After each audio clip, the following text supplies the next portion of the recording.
caso, destinada a los fueros civil y de familia.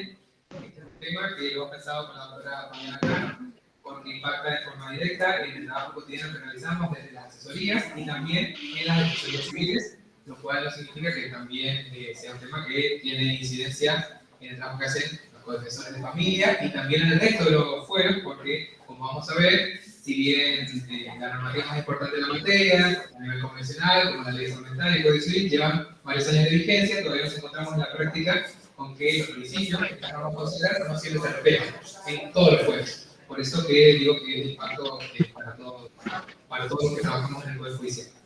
Bien, en la capacitación va a tratar sobre las restricciones a la capacidad de ejercicio de las personas humanas y la expositora con la que vamos a contar el día de la fecha es la doctora Elizabeth Osman, que muy gentilmente va a compartir parte de sus valiosos conocimientos con nosotros. La doctora Cano va a presentar al expositor. Muchas gracias. Buenas tardes. Bueno, hoy nos acompaña, como dijo Sebastián, la doctora Elizabeth Osman. Gracias, doctora, por acompañarnos el día y por ser tan generosa con su tiempo. Bueno, la doctora ha sido funcionaria judicial desde el año 1995 hasta el año 2010. Luego, desde entonces se desempeña como asesora de personas menores de edad desde el año 2010 hasta la fecha.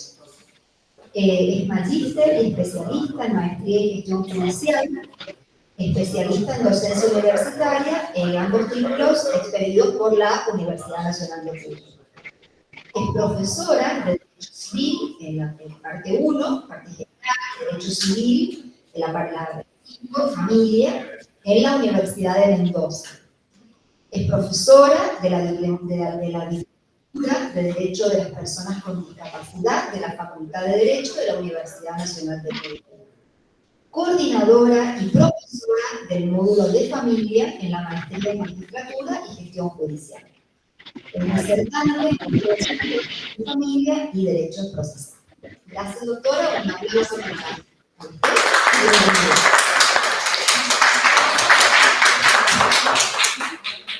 Bueno, muchas gracias.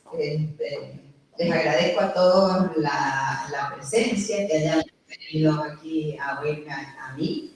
Todo que tengo un público muy calificado, así que es un compromiso tocar temas con ustedes, así que los invito a que con total libertad formulen todas las preguntas y todas las observaciones que parecen pertinentes. También pueden disentir con mi opinión, si no están de acuerdo, no hay problema.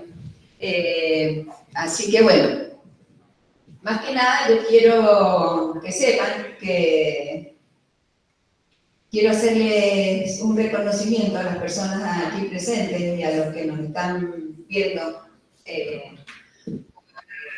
internet, porque entiendo que es un grupo que se dedica a defender los derechos de personas vulnerables y me parece que ese es un trabajo muy comprometido, que compromete no solo el conocimiento, sino que compromete nuestra vida.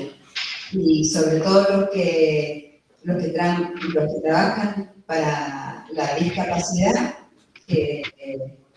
un reconocimiento muy grande porque es un grupo muy vulnerable y muy necesitado y que nos requiere un esfuerzo extra que no está en las incumbencias de las facultades y no se aprende en tribunales hasta que uno no llega a una defensoría, a una asesoría. Y bueno, hay que tener un carácter muy especial, así que, bueno, mi reconocimiento por dedicarse a defender a las personas tan vulnerables. A mí cuando me nombraron secretaria del juzgado de familia, me di cuenta que las personas más vulnerables en realidad eran las personas con discapacidad, más que los niños, porque los niños, incluso hoy, tienen un sistema de protección, las personas con discapacidad no la tienen. Y mucho tiempo estuvieron silenciados, como vamos a ver ahora. Eso yo lo vi en la Secretaría. Entonces, eso es lo que me llevó a estudiar precisamente este tema. Porque ya que los tenemos que defender, tenemos que estar muy bien preparados. Así que me gustó esta frase que dice: al reconocer lo bueno que hay en los demás, incluso con sus limitaciones, vemos la riqueza que entraña la diversidad y el valor de la complementariedad. Este creo que es un pensamiento, la frase es del Papa Francisco, pero la podría haber dicho mucha gente, ¿no es cierto? Pero me parece que es un pensamiento disparador y es el centro de lo que nosotros vamos a tratar hoy, ¿no? Que es igualar en derechos a las personas que por sí mismas no tienen los medios suficientes para hacerlo. Entonces, bueno, nosotros vamos a partir de términos muy abstractos para llegar a lo más concreto, que son el sistema de apoyo. O sea, vamos a partir de la base, de lo fundamental, para llegar a lo cotidiano, lo de todos los días, ¿no? Porque tenemos que saber por qué defendemos las cosas que defendemos. Para eso tenemos que tener en claro cuál es la noción que tenemos de persona humana, o sea, qué consideramos de las personas, porque los romanos consideraban que personas eran nada más que los ciudadanos, y los griegos a las personas que nacían con discapacidad la tiraban de un monte. Entonces, primero, ¿qué pensamos de personas? ¿Estamos convencidos de que todas las personas son iguales en derecho o no? Bueno, las personas que estudian sobre discapacidad dicen que la reforma del sistema jurídico en materia de discapacidad es probablemente uno de los asuntos donde más ha habido cambio. Ha habido un cambio fundamental en lo que se trata de capacidad, y este cambio se trata precisamente por el cambio que hay de la concepción de las personas. Y bueno, estos conceptos están tenidos de valores, de cosas que se entienden como que son éticamente válidas, y que todo lo ético, los principios y los valores se deben trasladar al derecho. Para eso tenemos que estar convencidos que los hombres son todos iguales en dignidad, y entonces hay que reconocerles a todos los hombres los mismos derechos, no importa si tienen discapacidad. Y bueno, ya saben que el Código Civil y Comercial, uno de sus principios fundamentales es que dice que el hombre es un centro de imputación de derechos, ¿no? Bueno, pero vamos a comenzar con la Declaración Universal de Derechos Humanos del año 48. Ya saben ustedes que, bueno, todo este bloque de tratados internacionales surgió en respuesta de los crímenes de guerra que se sufrió en la Segunda Guerra Mundial. Y bueno, a veces de las cosas más horribles puede salir algo positivo. Y bueno, de todo ese horror que se vivió, sobre todo en la Segunda Guerra Mundial, la comunidad jurídica se dio cuenta que debía declararse que todos los hombres son iguales, ¿sí? Y que no se les puede, por ejemplo, en la Alemania nazi, se le negaba la calidad de persona jurídica a las personas que no eran alemanes. Entonces, bueno, se hace esta declaración en el año 48, y bueno, este artículo primero, que muchos entienden que es el centro y el eje de todo nuestro ordenamiento jurídico, la verdad es que es muy importante. Si reflexionamos en ello, dice que todos los seres humanos nacen libres, iguales, con derechos intrínsecos y con dignidad. Ese artículo que parece tan sencillo tiene un contenido que es fundamental.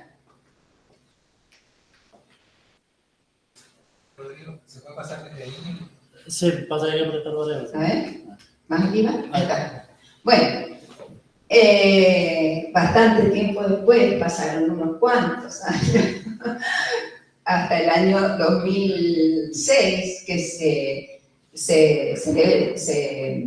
se realiza la Convención de los Derechos de las Personas con Discapacidad. Y bueno, es una convención que tiene el distintivo de que es una convención que se realiza con personas con discapacidad, porque las personas con discapacidad reclamaron participar ellos mismos de la redacción de esta convención. Y bueno, la convención toma estos principios que nosotros decíamos de la dignidad de todas las personas. Entonces, bueno, dice, esta dignidad reconocida en tratados anteriores nos lleva a cambiar el concepto que tenemos sobre discapacidad y también el concepto que tenemos sobre capacidad, sobre discapacidad y sobre capacidad. Y de ahí la importancia de promover sistemas de apoyo o sistemas para que las personas puedan ejercer sus derechos por sí mismos. Bueno, ahí están los artículos, que no los vamos a leer, solamente se los puse para reafirmar que todas las personas con discapacidad tienen derecho al reconocimiento de su personalidad jurídica, en las mismas condiciones que los demás, que los estados tienen la obligación de dar a las personas con discapacidad todos los medios necesarios para que puedan ejercer sus derechos. Es una obligación del Estado. Si el Estado no lo provee, está incumpliendo un compromiso que asumió internacionalmente y en consecuencia lo hace pasible de sanciones, daños y perjuicios y otros. Bueno, pero la Convención de los Derechos de Personas con Discapacidad no nos dice cuáles son los apoyos y salvaguardas. O sea, dice que los estados deben proveerlas, pero no nos dice cuáles son. Sí nos dice que hay que cambiar el concepto de discapacidad. Dice, toma por discapacidad, dice que son aquellas que tienen deficiencias físicas, mentales, intelectuales o sensoriales a largo plazo que al interactuar con diversas barreras pueden ver impedida su participación plena y efectiva en la sociedad en igualdad de condiciones con los demás. Primero, antes de analizar el concepto, les digo, los modelos de discapacidad o cómo se la ve en el tiempo la discapacidad.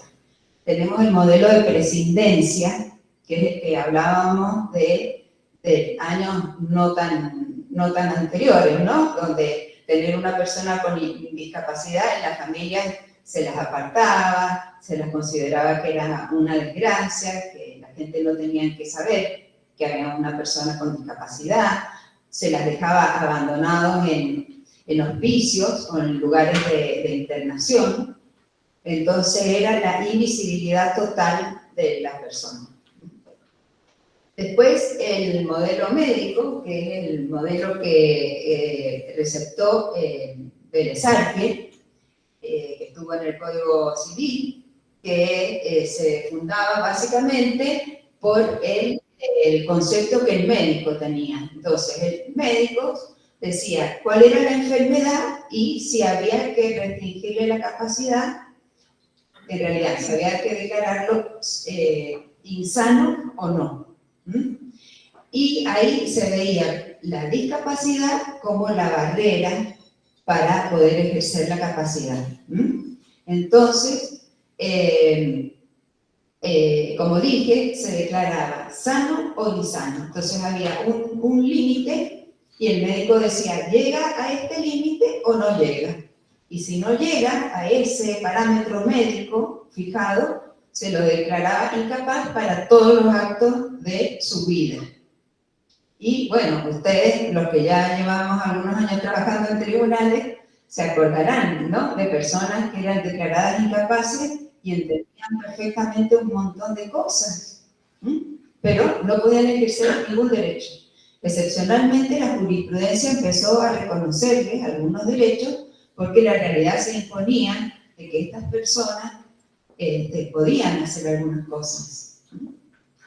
Bueno, el modelo social es el que toma la convención. Ahí les he puesto unas lindas escaleras para que una persona con una discapacidad motriz no las va a poder subir.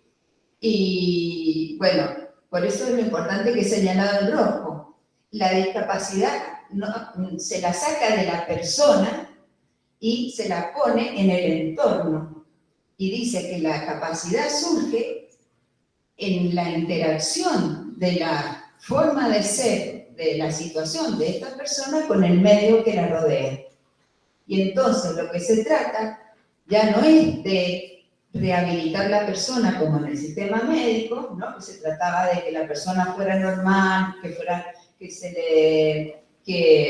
que cumpliera con el modelo que todos teníamos, ¿sí?, sino que de lo que se trata es de adecuar el medio en el que vivimos para que todas las personas puedan ejercer sus derechos. Entonces, por eso, tantas rampas y tantas cosas que ustedes han visto, baños para personas con discapacidad y todo eso.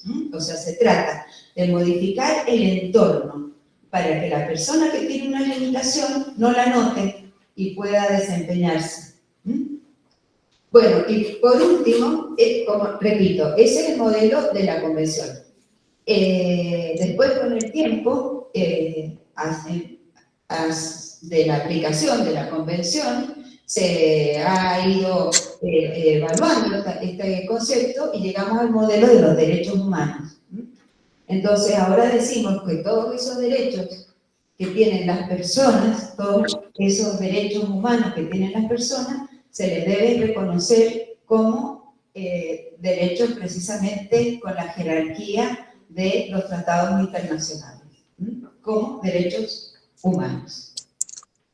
Bien, bueno, el diseño universal, como siguiendo el criterio de la Convención, de que la discapacidad surge por la interferencia entre una forma de ser de la persona con el entorno. Entonces, la Convención nos propone el diseño universal, que es la idea de que construir un mundo, unas ciudades en las que las personas con discapacidad puedan desarrollarse o desenvolverse totalmente. Y esto tiende a la igualdad sustancial. ¿No? Escuchando una cosa. Reconocida por las leyes, sino que efectivamente los derechos puedan ejercerse, que es la igualdad sustancial. Bueno, ahí vemos lo que es el modelo universal, ¿no es cierto?, para que todos puedan acceder. Y después vienen los ajustes razonables que cita la Convención. ¿Qué dice la Convención? Que son aquellas modificaciones y adaptaciones que sean necesarias y posibles, que no sean desproporcionadas, para que la persona pueda ejercer sus derechos si no lo puede hacer como en el diseño universal. Entonces, los ajustes razonables son para personas determinadas. El diseño universal es pensado para toda la sociedad. Si eso no es posible, se piensan en los ajustes razonables. Remarca la Convención que toda distinción, exclusión o restricción que obstaculice el ejercicio de los derechos de las personas con discapacidad es una discriminación. Y también es una discriminación negarle los ajustes razonables a una persona con discapacidad.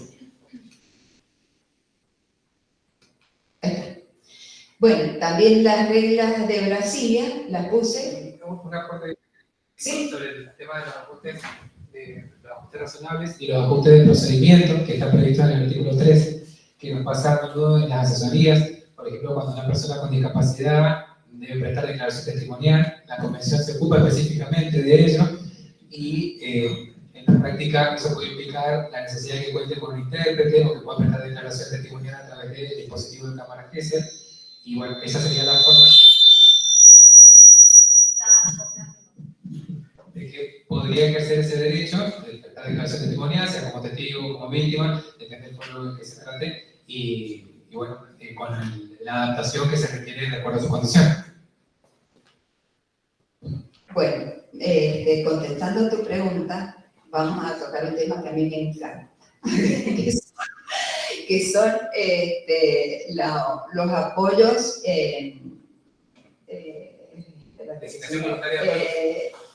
ya se me va a aparecer que surgen en el momento, o sea, informales, los apoyos informales, o sea, por ejemplo, que vos decís, va a declarar una persona, yo tuve el caso de una víctima de violencia y era sordomuda y del juzgado se llamó a una persona que era un traductor de señas. Pero también puede ser, por ejemplo, me pasó en un amparo que les negaban el tratamiento médico a las personas, eran 2 o 3 hijos de una misma señora, y bueno, la señora presenta un amparo y se presenta ella por sus hijos, pero sus hijos eran mayores de edad. Y entonces, si le decíamos que iniciara un trámite para nombrar apoyos, se iba a demorar el amparo y ella necesitaba el tratamiento urgente. Entonces lo que hicimos con el juez fue hacer una encuesta ambiental para ver cómo vivían esas personas y yo los cité a mi asesoría, hablé con ellos, eran personas que se podían manifestar y bueno, surgió claro que la madre era la persona de referencia y los nombramos ajustes o figuras de apoyo para ese expediente. Lo mismo si hay una cuestión de daños y perjuicios donde hay que interponer una medida precautoria urgente, también se podría hacer este tipo de procedimientos. Yo lo hago. Hasta ahora no me han dicho nada. Sí. Este tipo de procedimientos lo podríamos usar en las defensorías porque de hecho nos pasa que cuando entrevistamos a una persona con discapacidad, por ejemplo, de tipo intelectual, el referente que lo acompaña muchas veces, o porque es sordomudo, o porque es ciego también, el referente que lo acompaña termina de oficiando de intermediario para poder desentrañar cuál es la situación que tiene. Y a veces en algún planteo podríamos pedir nosotros entonces una designación de agente. Sí, yo lo he hecho y los jueces con los como ad hoc sería una cosa así. Claro, para ese trámite. Yo lo he hecho, siempre me han dicho que sí. Y en la órbita civil. En la órbita civil, en la órbita civil, sí, no sí, en el ocupado de familia. Sí. Y en un debate penal, el señor era,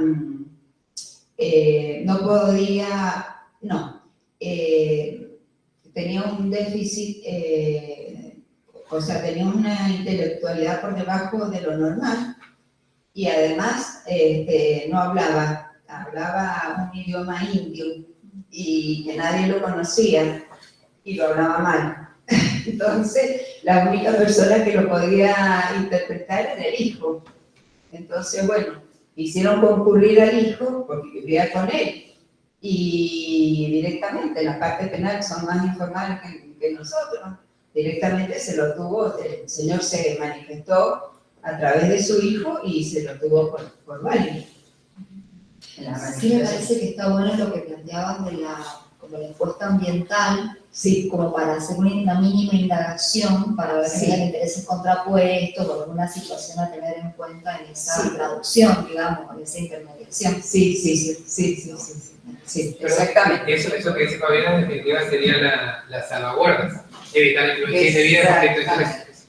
Sí, claro, la salvaguarda, me adelanto, pero no importa. La salvaguarda ¿Qué son las salvaguardas? Las salvaguardas son las medidas dispuestas para controlar a los apoyos.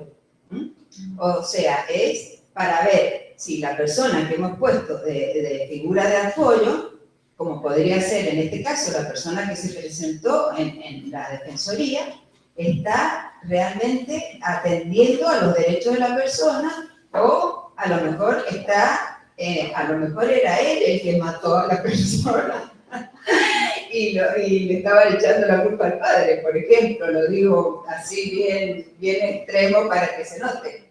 O sea, pueden tener intereses contrapuestos, o puede ser que la persona realmente no tenga las capacidades necesarias para hacerlo. Entonces, para eso están las salvaguardias, que lo más frecuente, lo que yo conozco, son el juez y el Ministerio Pupilar, que son los encargados de ver que las figuras de apoyo cumplan correctamente su función. Por eso le pedimos la rendición de cuentas, citamos a la persona con discapacidad y le preguntamos si está bien, si está contento, o bueno. Todas veces, yo le pregunto a veces, ¿querés a tal persona? Y bueno, ahí te dicen, ¿no? ¿Estás bien? ¿Te falta algo? Y entonces con eso, ahí ven cómo el Ministerio Pupilar o el juez funciona como el control de la figura de apoyo.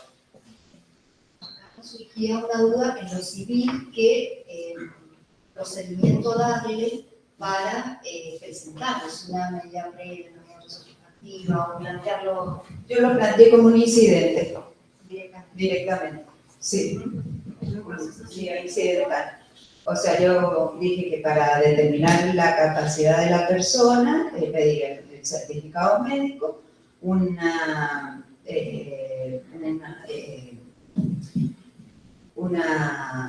control, un amplio, porque es muy importante la declaración de los vecinos, y después la manifestación del interesado fundamental. Eso es fundamental para los apoyos que surgen espontáneamente. Y en el caso nuestro, por ejemplo, plantearlo y pedirle inmediatamente al asesor para ese fin. Exactamente. Para el apoyo Sí. de pedir todo eso o de tramitarlo, hacerlo. Así es, Sí, así es, sí, así es. Bueno, este tema a mí me gusta mucho, no, gracias por traerlo. Bueno, la Constitución Nacional, que bueno, todo lo que hemos dicho, por supuesto que no les voy a leer esto, pero va en concordancia con el artículo 19 de las acciones privadas de los hombres, los derechos no reconocidos expresamente, las acciones expeditas y el bloque de constitucionalidad. Pero fundamentalmente el artículo 75, inciso 23 de la Constitución, que habla de las facultades del Congreso, que dice legislar y promover medidas de acción positiva que garanticen la igualdad real de oportunidades y de trato, el pleno goce y ejercicio de los derechos reconocidos por la Constitución, los tratados internacionales vigentes sobre derechos humanos en particular, respecto de niños, mujeres, ancianos y personas con discapacidad. Y acá lo que prevé este artículo, porque es importante, además de porque se refiere directamente a las personas con discapacidad, porque prevé las acciones positivas. También lo prevén los tratados. Pero ahí están, cuando dice legislar y promover medidas de acción positiva. O sea, no es solo decir, bueno, si no, esta persona tiene este problema, sino tienen que poner los medios para que ese problema se solucione. Ya vamos a ver un fallo que, bueno, la ley de salud mental que salió en el 2010 en respuesta a la convención, pues dice que tiene por objeto la protección de las personas con problemas en su salud mental y el goce de los derechos humanos.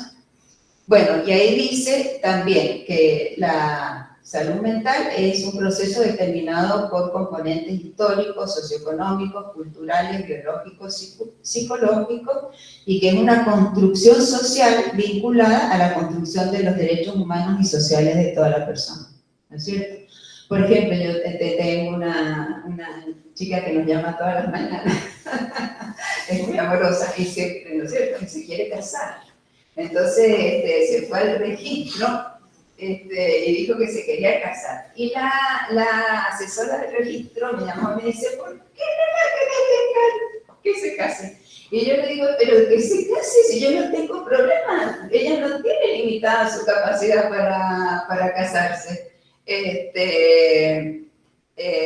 Pero, bueno, ¿qué les quiero decir? Que antiguamente, ya vamos a ver como algunos derechos humanos fundamentales les estaban negados a las personas con discapacidad.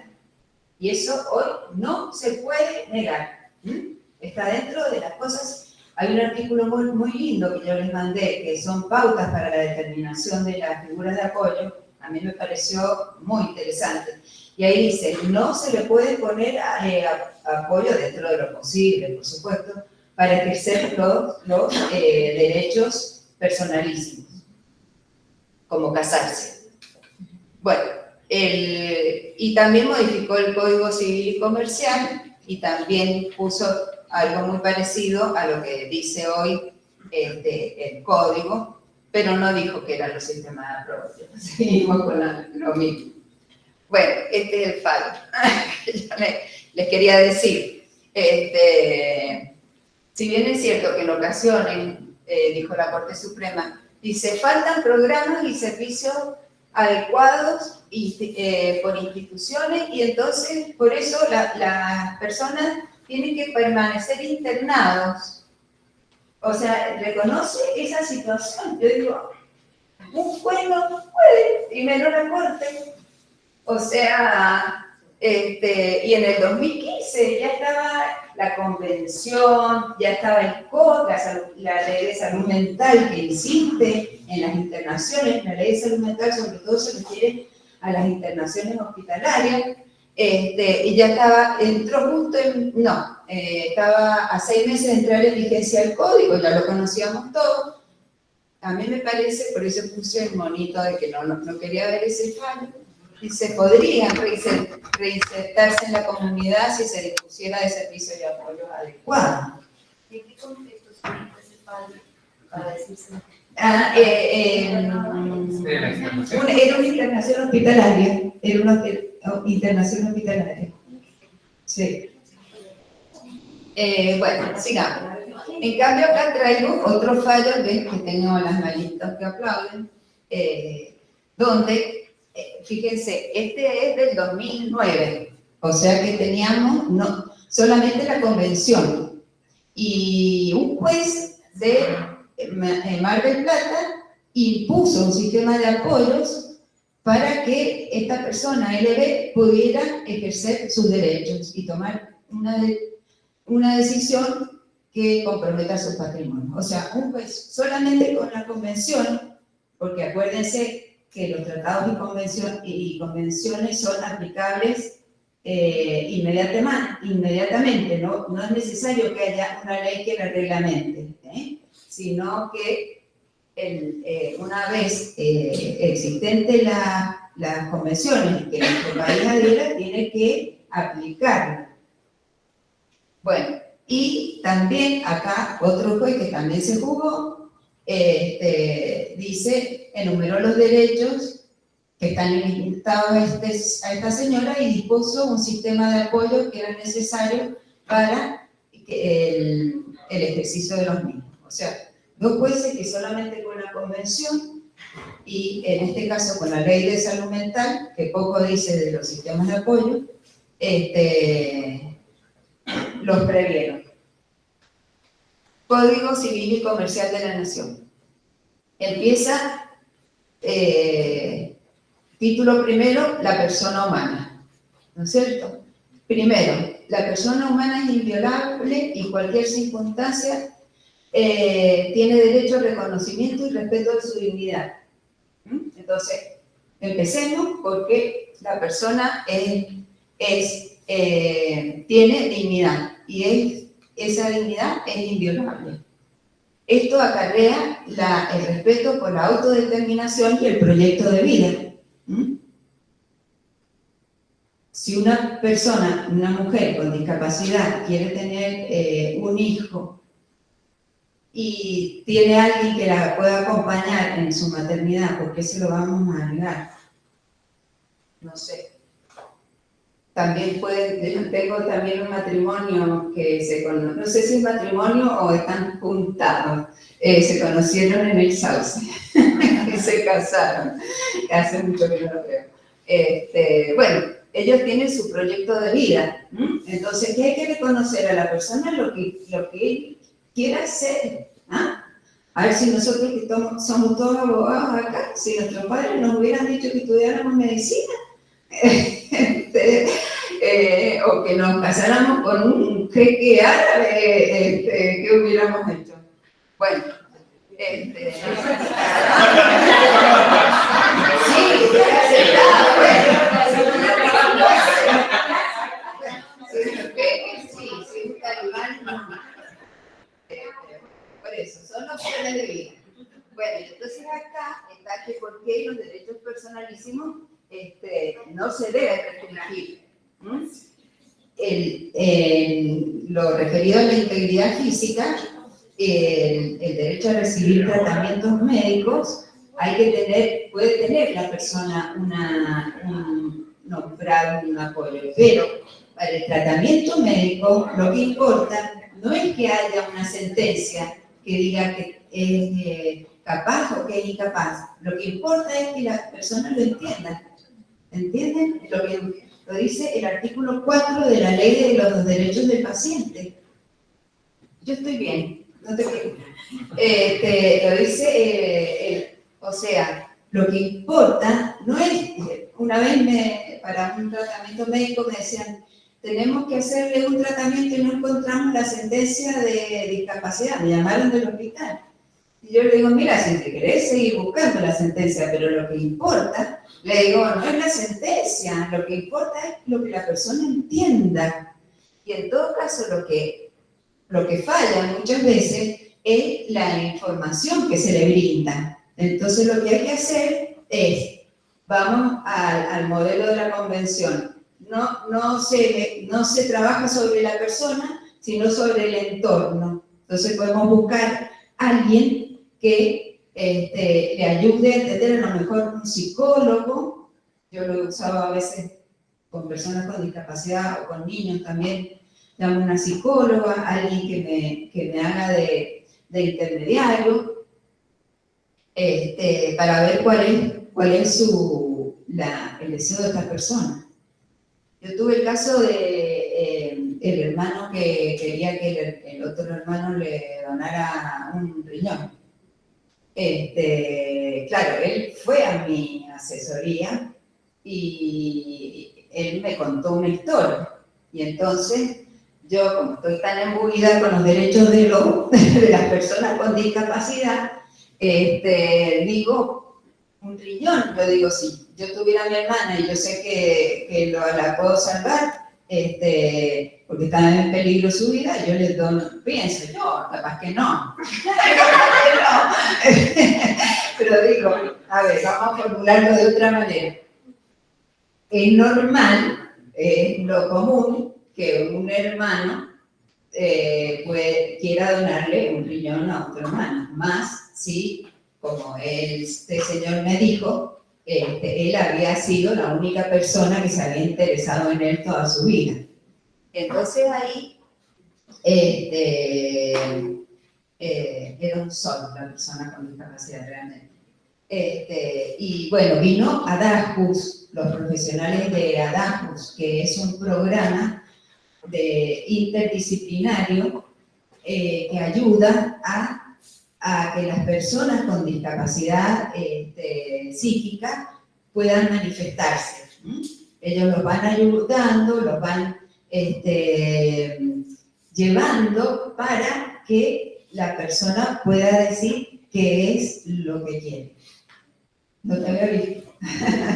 Bueno, y al final llegaron a la conclusión, Jorgito dijo que él tenía mucho miedo, que él le daba mucho miedo. Y lloraba por su hermano porque no quería que se muriera, pero que a él le daba miedo. Entonces, bueno, ahí quedó. Pero bueno, vino gente de Buenos Aires, pagada por el Estado, para ver, y se le respetó ese derecho del hermano de decidir si quería o no, ¿no? Bueno, el derecho a la intimidad, por ejemplo, a tener relaciones íntimas de las personas, de casarse, a la imagen, al honor, a la identidad. Bien. Sí. Se me viene una pregunta por lo que ustedes nos comentan. Si existiera una situación de que una persona publicara sus imágenes, exponiendo su cuerpo, ¿se podría de alguna manera salvaguardar esa situación? Sí, por supuesto que sí. ¿De qué manera podría ser Y tendrían que, me parece que el medio procesal sería una medida autosatisfactiva. Sí, protección de la persona. Porque ahí sí restringiríamos su derecho personalísimo en consonancia de respetar su integridad. Exactamente. Y ahí tendríamos que citar a la persona con discapacidad y preguntarle qué es lo que opina. Tuve también el caso de, yo les cuento casos para hacerlo más divertido, el caso de un señor que lo tenían que operar y resulta que él era testigo de Jehová y no quería la transfusión de sangre. Y la hermana lo quería entrañablemente. Esos casos me elevan el espíritu. La hermana lo amaba a su hermano. Entonces, en la audiencia, la hermana lloraba y lloraba. Y entonces él decía, no, yo no quiero transfusión de sangre. Y al final, bueno, hablamos con él y bueno, no me acuerdo, realmente no me acuerdo quién de ahí de la audiencia, probablemente algún psicólogo, algo que estaba ahí con nosotros, lo convenció de que él dijo, bueno, que le hagan la transfusión, pero solamente si es estricto, como si, no lo digo así, por supuesto, como si fuera estrictamente necesario.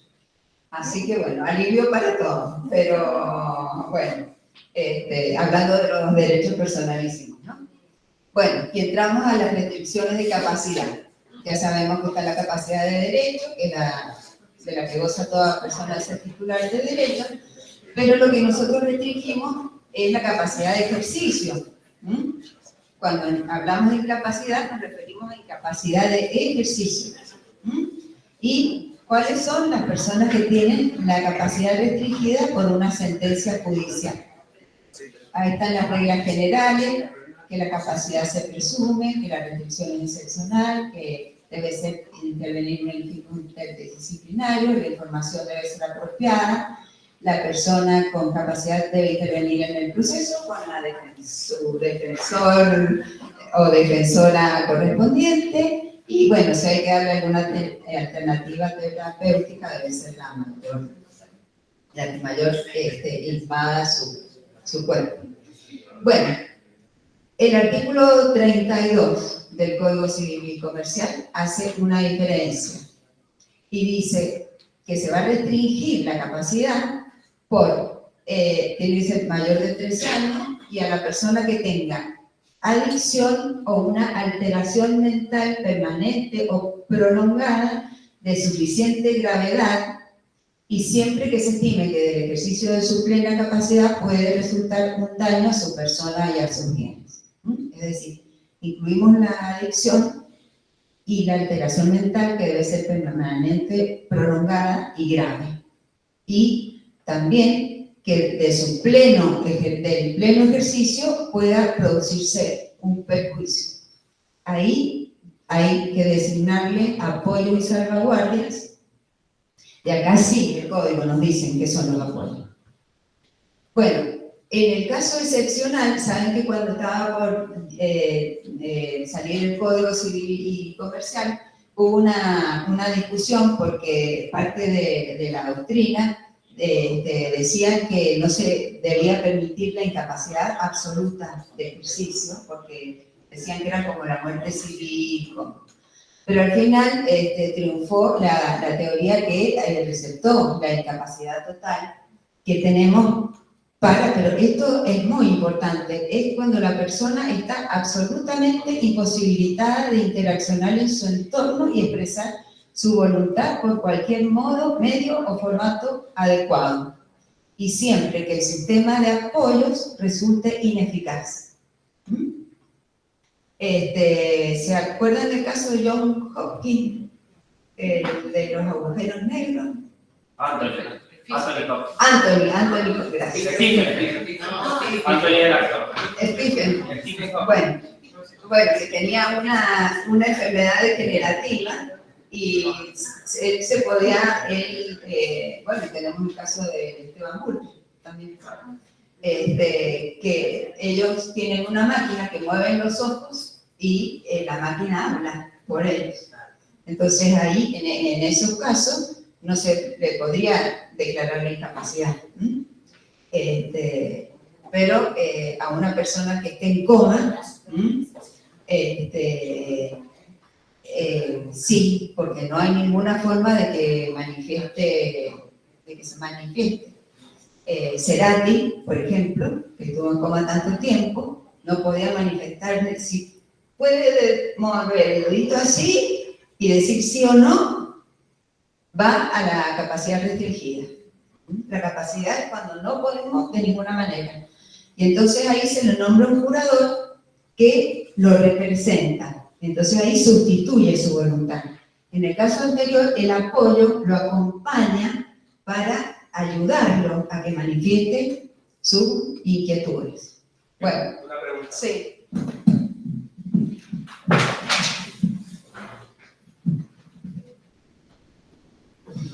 Es un caso que por ahí es muy recurrente, que por lo menos a mí me ha pasado en muchas audiencias, que por ejemplo son personas que tienen por ahí ciertos trastornos del lenguaje o están imposibilitadas y la pericia dice efectivamente que tiene un trastorno del lenguaje, no te dice que no puede hablar, dice que tiene un trastorno del lenguaje o que no ha sido posible para el perito indagar respecto a si se comunica o no.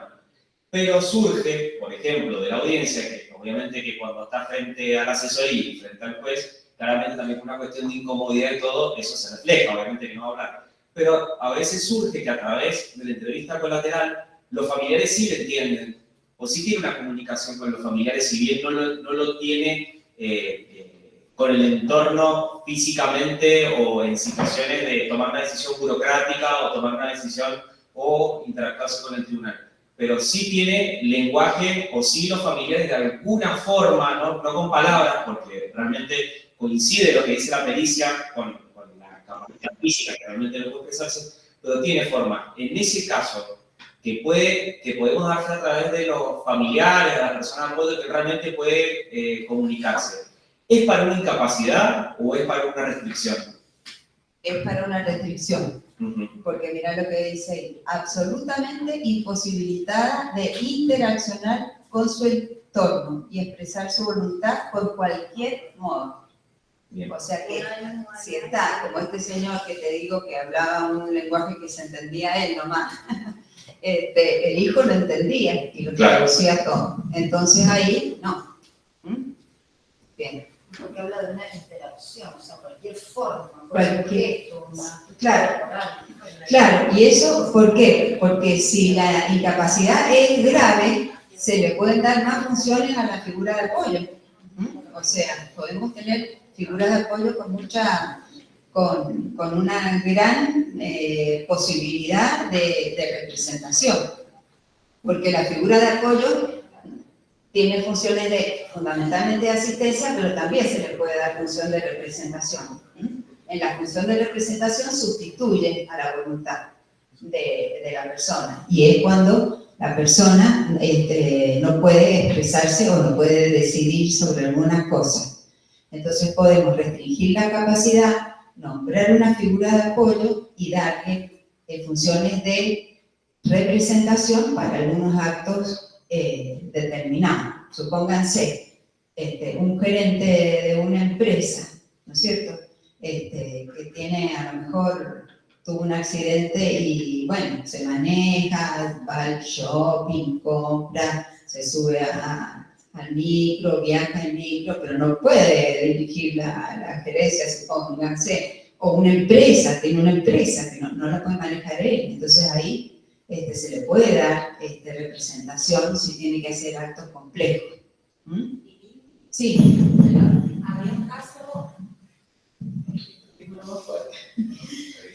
en el caso de que pueda expresarse, pero en realidad no entiende, que muchas veces decimos, con este sí, entonces te das cuenta que todo lo que dice, o te afirma todo lo que le decís, o que no entiende.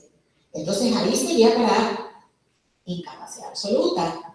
Sí, estoy de acuerdo. Sí, como es el retraso mental grave. Claro, exactamente. Se puede manifestar porque puede Claro. decir sí o no, Claro. mover el cuerpo, Claro. o que no entiende lo que dice. No, claro, sí es verdad. Ese sería otro caso de incapacidad absoluta. Suerte que me preguntaste, porque eso me había olvidado decirlo, sí. Y ahora vuelvo un poquito para atrás con el tema del matrimonio. Sí. Porque, ¿qué pasa? Yo también he tenido personas que las han casado y también he tenido casos en que nos han solicitado autorización para casarse. Que si decimos que pueden ejercer sus derechos personalísimos, no se requeriría la autorización. Pero tendríamos que evaluar si la persona está consciente del acto que va a llevar a cabo. Sí, porque son facultades que exceden al oficial público que lo va a casar.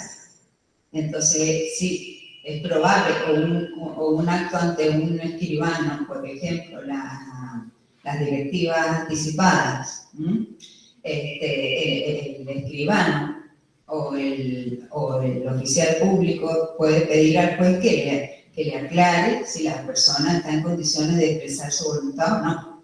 Ahí Sí. sería que abrir un expediente administrativo o solicitarlo a la persona, que son estos casos que han pedido autorización Sí. para casarse. Sí, generalmente van, viste, al expediente de la determinación de capacidad, porque ahí se hace una relación entre la asesoría y la persona, entonces van y nos preguntan y bueno, lo tramitamos ahí. Pero no tiene información sumaria, por ejemplo. Sí, también.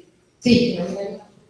Se me ocurre, ¿no? Si no hubiera un proceso de determinación de capacidad y viene alguna persona a pedir esta autorización porque el registro advirtió que a lo mejor no podía prestar el consentimiento válido y le dijo, tenemos que una autorización judicial. ¿Se podría hacer con las mismas características de una medida autosatisfactiva, al solo efecto de comprobar si va a poder prestar ese consentimiento válido y no sin la necesidad de tramitar una determinación de capacidad? Digo, porque para todo tenemos que iniciar una determinación de capacidad. Y creo que esto es lo que tenemos que empezar a abrir la cabeza y nosotros y los juzgados para poder hacer este tipo de medidas que no lleven un proceso tan largo y que de alguna manera revictimizan a la persona, sino todo lo contrario, brindarle un acceso a la justicia de que pueda resolver esta barrera, que si quieren una barrera, con un proceso más corto que termine garantizando este derecho. Sí, totalmente de acuerdo. Ahí en el material que yo les mandé, creo que me lo diste vos, Sebastián. Creo que, bueno, hay 1 o 2 artículos, si no se los he mandado, se los mando, que hablan de la designación de apoyos sin restricción de la capacidad. Yo estoy absolutamente a favor de eso. Es más, lo he planteado, pero no me han dado. Del matrimonio, que es un acto civil que requiere esa vida. Entonces yo entiendo que si no hay una restricción de capacidad, esa persona tiene pleno ejercicio de sus derechos. Y que la oficial o la funcionaria del registro civil no podría prejuzgar una limitación, salvo que, bueno, por una cuestión absolutamente manifiesta que puede prestar el discernimiento para el acto. Claro, claro.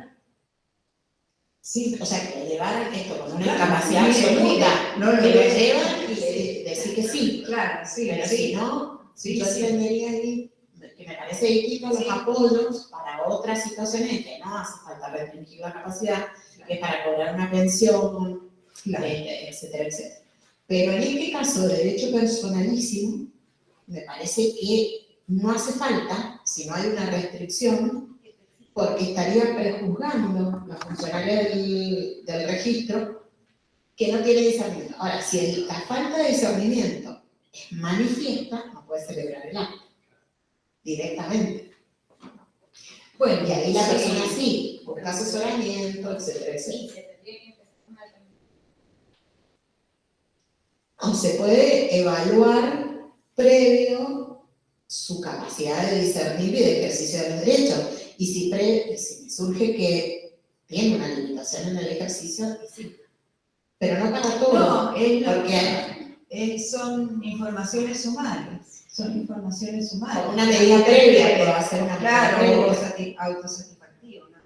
Porque estamos en la misma de, por ejemplo, cuando se les pide la autorización para la ligadura tubaria, son todas estas cuestiones, la ligadura tubaria, el casamiento, cobrar una pensión, estas cosas que nos hacen hacer un proceso, lo que significa un proceso de determinación, que es algo, que tiene pericias y que, bueno, nosotros siempre, o por lo menos yo, lo que trato es de interponer esa demanda con cautelares para que salgan esas cosas rápidas. Pero igual es todo un proceso que digo, no abrir o a algunos se le ocurra o también ver cómo podemos agilizar este tipo de cosas, ¿no? Sí. Teniendo en cuenta obviamente los principios generales y la normativa, pero ver cómo podemos agilizar este tipo de cosas para no burocratizar ni judicializar todo al nivel de empezar un proceso ordinario de determinación. Yo creo, lo dice toda la doctrina,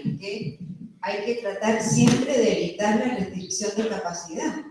Entonces, si el problema lo podemos solucionar de otra forma, y está en la bibliografía que yo les he puesto, se nombra solamente figura de apoyo para tal acto, nada más, y no se le restringe la capacidad a la persona. Tenemos que tratar por todos los medios de no restringir la capacidad, porque eso es discriminatorio. Es discriminatorio. Si una persona lo único que quiere es casarse o reconocer un hijo o qué sé yo, o trabajar, entrar a trabajar, por ejemplo, ¿por qué le vamos a restringir la capacidad? No, eso definitivamente yo no estoy de acuerdo con eso. Sí.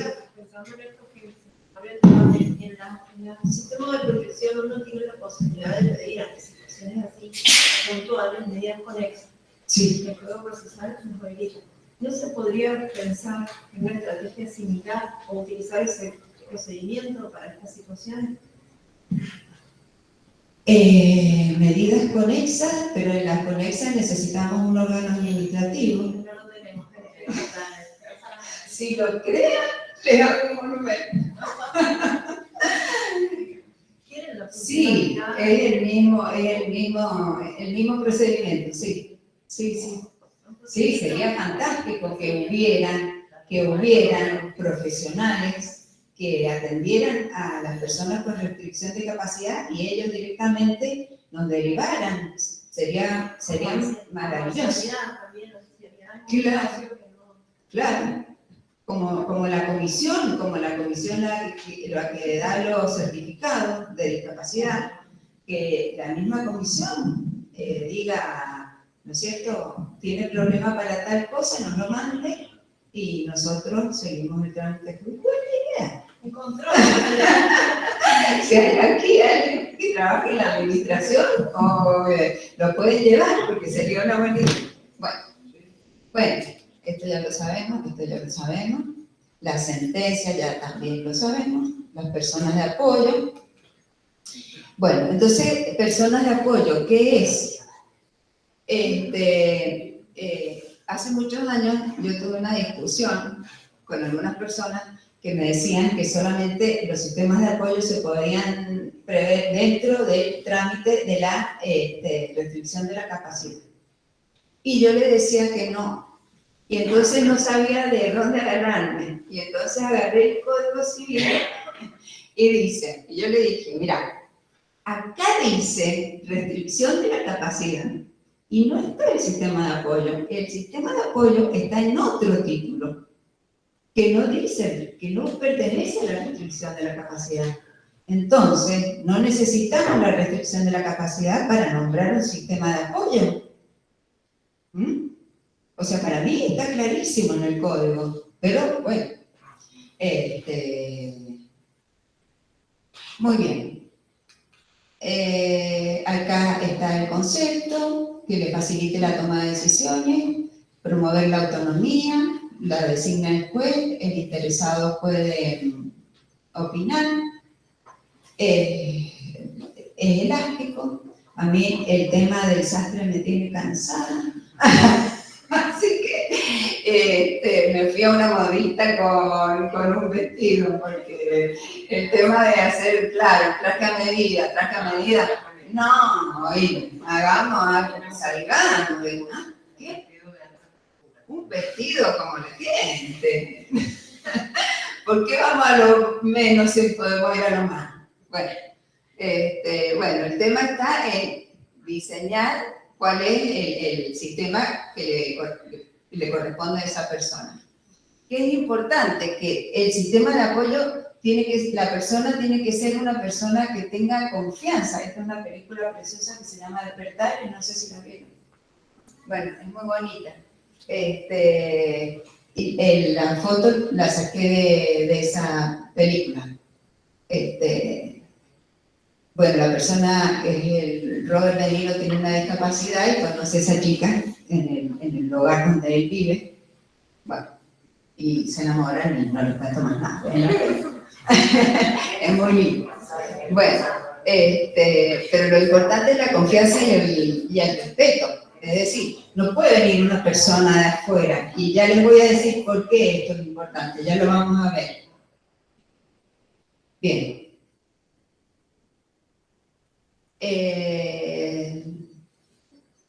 Bueno, dice hay una observación general número 1, que son recomendaciones que da la Comisión de la Convención de los Derechos de las Personas con Discapacidad. Vieron que las convenciones tienen sus organismos.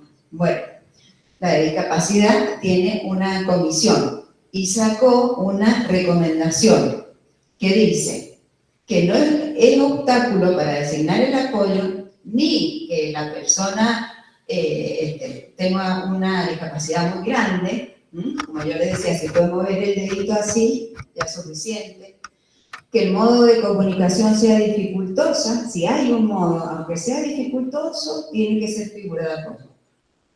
Cuando se trate de una persona que está sola, o la falta de recursos de la persona. Y esto también ya vamos a ver por qué. Bueno, los estados tienen la obligación de facilitar el acceso a la figura de apoyo, especialmente para las personas que están aisladas. La persona debe tener el derecho de rechazar el apoyo. Bien. Miren, bueno, me voy a adelantar. Cuando yo estaba en la asesoría, teníamos unas personas que estábamos con el trámite de restricción de la capacidad y estaban abandonadas en los hogares. Entonces, o en casa, pero no tenían ninguna llegada. Entonces, se me iban acumulando, así, arriba de un mueble que yo tenía, ya estaba por llegar al techo, y no sabíamos qué hacer. Porque como yo soy muy antigua, cuando yo era secretaria y la persona no tenía nadie que lo representara, llamábamos a la lista de abogados, y el Código de Ética de los Abogados dice que los abogados deben responder a las órdenes judiciales. Entonces, era una carga pública representar a las personas. Pero el paradigma del Código Civil no tiene nada que ver con el paradigma de hoy, porque yo dije, bueno, le llamo a la lista de abogados. ¿Qué va a hacer un abogado con una persona con discapacidad hoy? No me sirve para nada, porque el Código de Vélez era patrimonialista 100%, en cambio ahora es más una interrelación, o sea, va a ir el abogado a fijarse si se tomó la medicación o no. Entonces yo dije, los que mejores van a hacer esto van a ser los trabajadores sociales. Yo dije, si ya tiene título no van a querer porque están en otra cosa. Entonces me contacté con la Universidad de Ciencias Políticas, con la Cátedra de de Trabajo Social 5 de Familia, y entonces hicimos una prueba piloto y nombraron, ellas llevaron a los mejores alumnos que tenían, y entonces hicimos una lista, los chicos estaban felices, y entonces los nombramos figuras de apoyo. Claro, esto tiene el problema de que no es una persona allegada, pero bueno, no tenemos otra cosa. Además, por la formación que tienen los trabajadores sociales, iban a llegar fácilmente a las personas. Entonces, bueno, hicimos ese proyecto que conseguimos cosas poquitas, pero muy satisfactorias, muy lindas. Y lo más maravilloso fue conocer a esos chicos que uno solo cobró, los otros no quiso cobrar, y yo le decía, pero si podés cobrar. Me decía, no, doctora, ¿cómo le voy a cobrar? No, entonces no, fue una experiencia hermosa, realmente, muy, muy bonita. Bueno, entonces el tema es ese, ¿no? El que no tiene plata, ¿cómo hacemos? La lista de la Corte. Claro, la Corte sacó una lista también de figuras de apoyo, pero parece que no ha funcionado. Claro. Creo que se fueron o sea, hubo una lista, pero después creo que quedó una sola persona. Ajá. Que inclusive habilitaba hasta 10 personas, que esa misma persona de apoyo podía estar habilitada para ser apoyo de hasta 10 personas. Claro, porque la idea era Es más, perdón, estaban evaluados psicológica, socialmente, todo se elaboró esa lista en el año 2019, creo que fue. Claro, porque yo pensé, digo, estas personas que están estudiando trabajo social, yo estaba con ese proyecto, pueden hacer de esto una profesión, ¿no es cierto? O sea, ser figura de apoyo de varias personas, manejar bien el tema de las pensiones, hacen muchos trámites al mismo tiempo. Bueno, no sé, por ahí en algún momento resurgirá el proyecto. Bueno, este tema es muy importante también. Ya sea estamos hablando de la figura de apoyo, tiene que actuar interpretando la voluntad y las preferencias de la persona a la que está ayudando. No tenemos que pensar en el interés superior, o sea, no puede ni el juez, ni la asesora, ni la figura de apoyo determinar lo que a ellos les parece que es el interés superior, porque eso es un paradigma tutelar que no corresponde a estas personas. Tenemos que tratar de interpretar lo que esta persona hubiera querido. Bueno,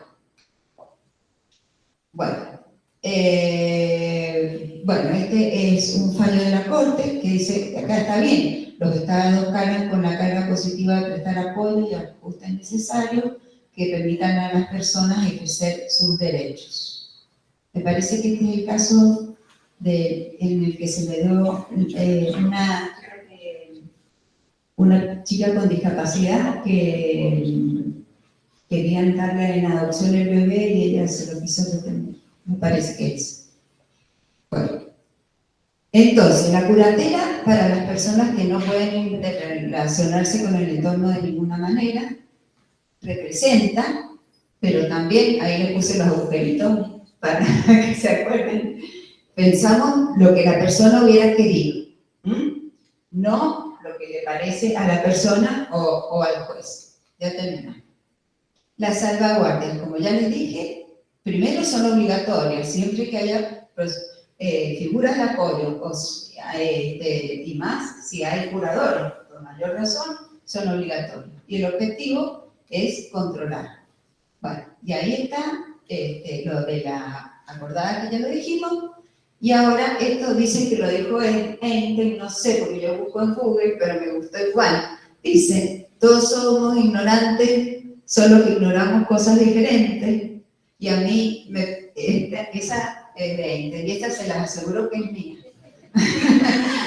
Todos tenemos limitaciones, solo que en aspectos diferentes. Es decir, no existe la persona perfecta.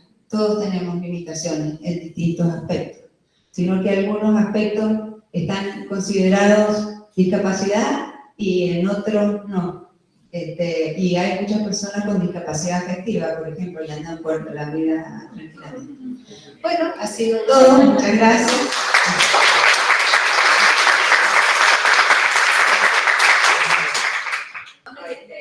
Sería bueno contar un poquito detalladamente, no lo tenés bien si querés, para que En este caso no, porque hay irregularidades. Ahora podemos los otros. ¿Lo querés decir? Sí. A ver.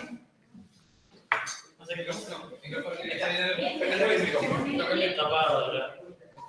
¿Este está apagado? Por eso. El caso número 1.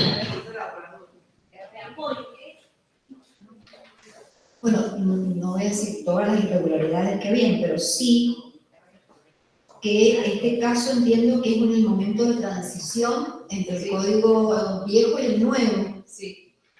Y bueno, en esta situación, que el defensor oficial se oponga al recurso que pretende adecuar, un poco complicado como se expresa, pero que pretende un poco adecuar la sentencia en el nuevo régimen, me parece absolutamente como que no acertado, no sé qué lo es, y que, digamos, puede ser que la persona no hubiera podido dar instrucciones, pero aún así, el defensor en ese caso hará constar que no ha podido recibir instrucciones de la persona, sea porque no compareció o porque compareciendo no las pudo dar, pero sí que, digamos, se pudiera ocupar el régimen más favorable a la persona, cuál eran las nuevas normas, la nueva normativa, que establecía una periodicidad de revisión, la intervención del Instituto Interdisciplinario para poder determinar la capacidad, y que hablábamos de un régimen de restricción y no un régimen de incapacidad. Claro, sí, ese fallo tiene varias irregularidades, sí, y una de ellas es que le da funciones de asistencia al curador. Y el curador no tiene funciones de asistencia, el curador es solamente de representación.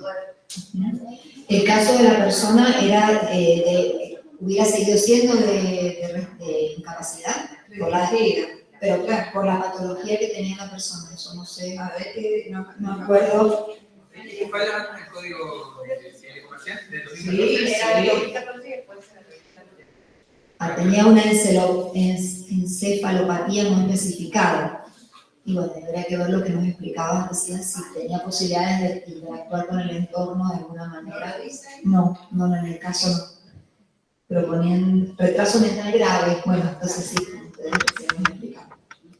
Y bueno, en este caso, claro, no ha podido recibir, desde el punto de vista del defensor, no ha podido recibir instrucciones de la persona, pero sí pedir que sea el régimen más favorable, en este caso, bueno, que las facultades del curador fueran acotadas, no a la representación. Ajá. Solo a la representación. Sí, era por la serie de cosas que estaban mal, más que la solución en sí. ¿Quién más?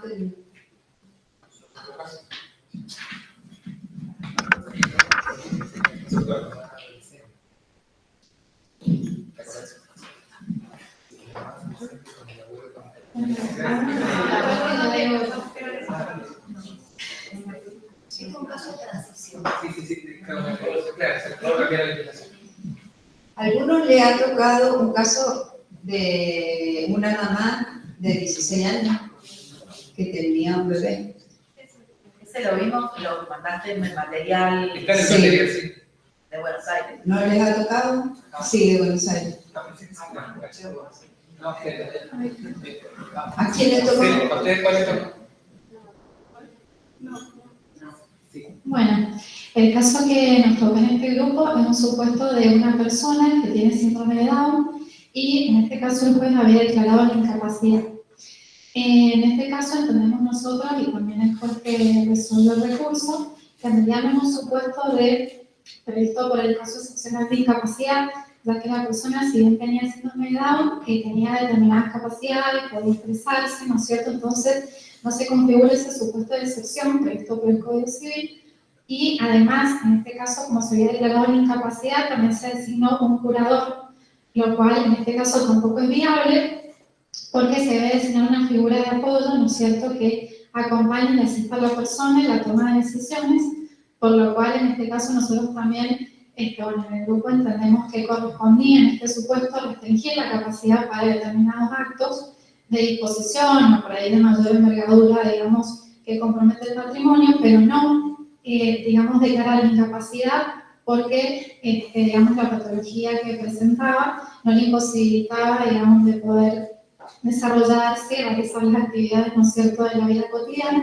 Entonces, en este caso, entendemos que es acertado designar una figura de apoyo y restringir la capacidad para esos actos puntualmente. Y en ese caso está trabajado. Claro, sí.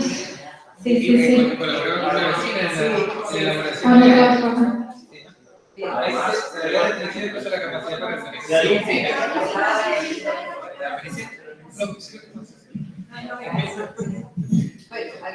Hay un puntito, perdón, que hace respecto que se ha seleccionado su capacidad también de que puede elegir sus personas de apoyo, porque hay un punto que está establecido acá que también esta madre que había sido designada curadora también impedía el contacto con el resto del grupo familiar, como que tenía una actitud muy sobreprotectora. Yo creo que en estos casos también, para que no se vea cercenado, y además que el código nos brinda que no solamente podemos tener más de una figura de apoyo, por ahí tal vez una posible solución o tal vez una petición tal vez por parte del Ministerio Público sería hacer una cuestión de indagación sobre la red familiar, porque no sabemos si ella no tiene contacto o ha tenido o pudiera tener, porque siempre ha estado como en un grupo cerrado, o sea, que realmente también esta valoración interdisciplinaria que se hizo un poco estuvo, por lo menos en mi interpretación del caso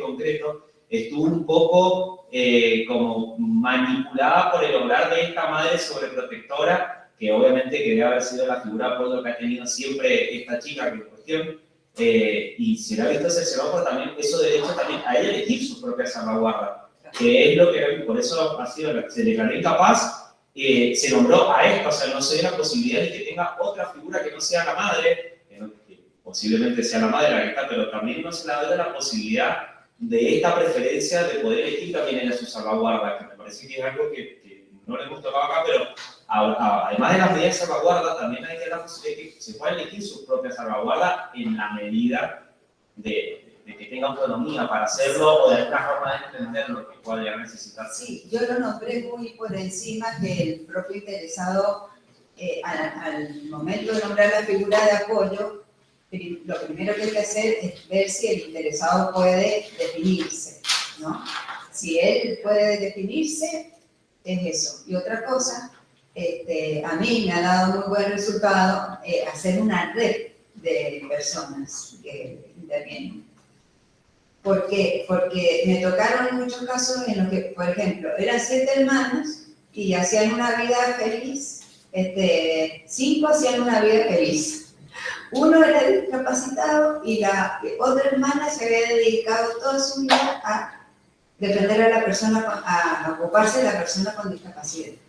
Entonces yo hablé con ella y le dije, pero tus hermanos, ¿por qué no te ayudan? No, porque la que se encarga de cuidarlo soy yo. Entonces yo le dije, no, vamos a hacer que tus hermanos te ayuden. Le digo, ¿a vos qué te gustaría hacer? Me gustaría trabajar. Dice, nunca he trabajado, una mujer de 40 años. Bueno, le digo que durante el tiempo que vos trabajes, que esté al cuidado de otros de tus hermanos. Porque pueden ser dos cosas, se dan dos situaciones. Una, que son mandatos familiares, ¿no? El encargado de cuidar a tal es tal. Y listo, lo tienen así. Pero hay otros casos, como puede haber sido el de la mamá esta, en el que la figura de apoyo lo sobreprotege y no quiere que nadie más interfiera.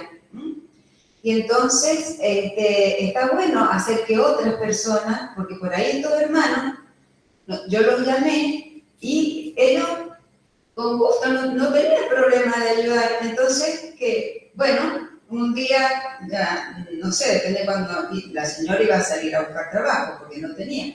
Pero mientras ella trabajaba, iba a estar con otro, el otro se iba a encargar de los trámites, el otro de las cuestiones de salud, y todos descansan y nadie se dedica su vida a cuidar a la persona.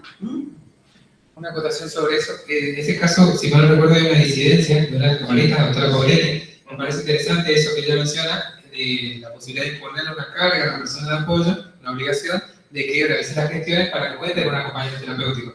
Porque precisamente esta sobreprotección de la madre, que no puede ser con las mejores intenciones, hace que no cumpla con una de las funciones que tiene que tener el apoyo, que fomenta la autonomía.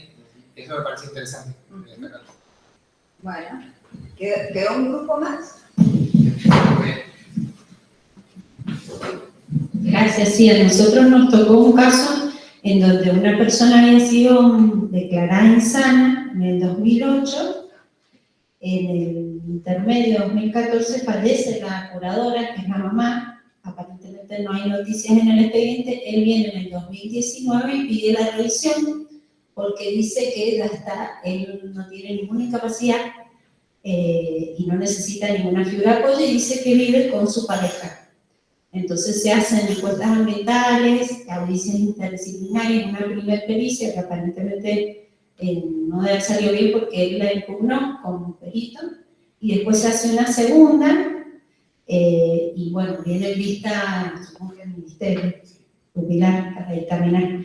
Entonces lo que nos parecía a nosotros, por el resultado de la pericia, bueno, la pericia sale bien, por decirlo así muy en resumidas cuentas, se encuentra, por ejemplo, con conciencia de situación, actitud de colaboración, no se constató existencia de sintomatología psicótica aguda, no hay indicadores que sugieran fallas en el control de los impulsos, sí indicadores de vulnerabilidad yódica, con propensión a cuadros de ansiedad y angustia. Él se trabajaba en la venta de ropa, se manejaba con el dinero, iba a los proveedores, o sea, tenía plena autonomía, sí con contacto permanente con su pareja, y esa pareja era la que le daba el único medicamento que tomaba, que era un ansiolítico. No tenía un médico de cabecera, y el médico que recetaba eso era el médico de la pareja de bueno, habla de mucha autonomía, entonces a todos nos pareció que podía darse lugar a la revisión y modificarse esa declaración, además de que era una declaración de insanía, modificarse, levantarse, pero a mí un poquito de ruido me hace esto de que empezó con un diagnóstico de psicosis, una psicosis, y que seguían algunos aspectos de vulnerabilidad de la pericia, y además que está tomando medicación psiquiátrica y no tiene un médico que lo controle. Entonces me parece que está bien esto de levantar, pero se puede designar una persona que lo supervise en cuestiones cotidianas. Entonces esa persona podría ser tranquilamente la pareja de él. O un asistente terapéutico.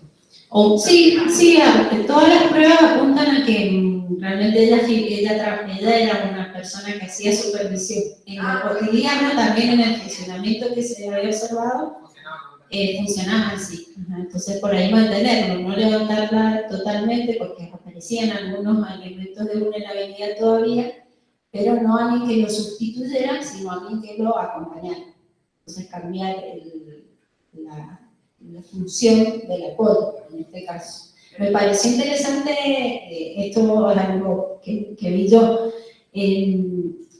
A nosotros nos impone el código que cada 3 años revisemos las determinaciones.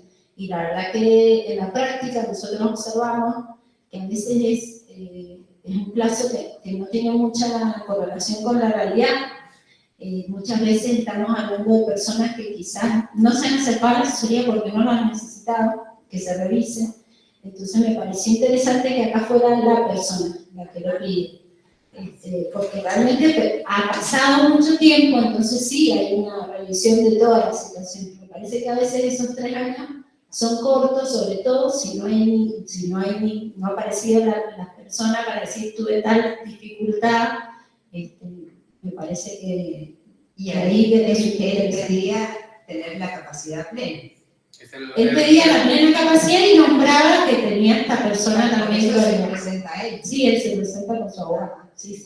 La asesora de la doctora Silvia Fernández de Mar del Plata. Sí. Creo que Sí, sí. sí. Sí, era La una asesoría viene al pedido de rehabilitación. Sí. Y la Pero que sentencia. no lo puse para... Sí, claro. Sí, no, lo rehabilitan. ¿Qué? ¿Sí, supervisión? ¿O le dejan supervisión? Porque ahí también viene el tema, si vos lo rehabilitás, ¿cómo queda esa figura? ¿Con qué? Informal. Como Claro. Sería una informal, sin salvaguarda. Bueno, y vamos a los actuales. No, creo que no sé, no quedó. Perdón, me dijo Rodrigo que no se pudo, si querés le comentamos el caso, que es el caso de sacar a la doctora Cana, porque no se pudo subir, lamentablemente, por Sí, el lo vamos a subir a la página Claro. con todo el material directo. Y el caso que se había que queríamos compartir con la gente de Zoom, o de Meet, no sé qué plataforma se llama, es un caso de la doctora Mariela Cano, del departamento de San Carlos, donde se realizó una designación voluntaria de una persona de apoyo para una persona que tenía adicciones y tenía indicado tratamiento psicológico y psiquiátrico y adhería solo al psicológico. Y bueno, en realidad el expediente comienza por el artículo 42 del traslado para la evaluación de internación y luego de la evaluación interdisciplinaria que se realiza en el centro médico, en el hospital, surge que no tiene criterios de internación involuntaria, pero sí surge toda esta situación de vulnerabilidad por las adicciones, una vulnerabilidad familiar y estos tratamientos que tiene indicado y que adherían parcialmente solo a algunos. Se termina designando a su tía, que él mismo pide que sea su persona de apoyo, con funciones de supervisión y de asistencia, como una especie de tutor de tratamiento. Pero sin restricción de la capacidad. Exacto. Y en el ámbito patrimonial no tiene ninguna función ese apoyo. Claro, Solo para claro, eso. o sea, solo lo bueno de ese fallo es que es solo designación de figura de apoyo sin restricción de capacidad. Y lo tiene ese material para Que sería, por ejemplo, la solución a ese caso. Podría ser como sugería Beatriz. Claro, sí, como la solución.